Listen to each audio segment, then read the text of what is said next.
বাইকে তেল না থাকলে এই অবস্থা। R15 নষ্ট না তেল আল্লাহ জানে। তো আমার কাছে তো পাইপ নেই যে সহযোগিতা করবো, বাট রাখা একটা দরকার, একটা পাইপ।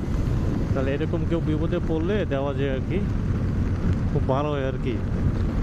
পাইপ দিলে হচ্ছে আপনার ইজিলি কারো হেল্প হয়ে যায়, এই জিনিসটা খুব ভালো।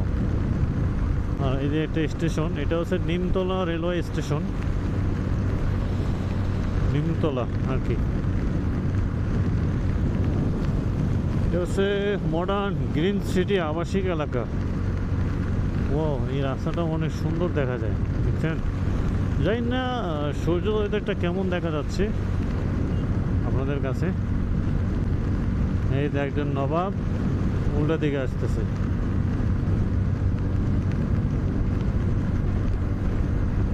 উল্টা দিকে আসার কি দরকার আছে? আমি আছি, সে বাসটা তাহলে কত স্পিডে আছে? ভালো স্পিডে আছে। ওটা হচ্ছে যে ও নতুন বাইক, এর সাউন্ডটা সেই লাগে আমাকে, তো সুন্দর জোস সাউন্ড। ভাই রে বাতাস!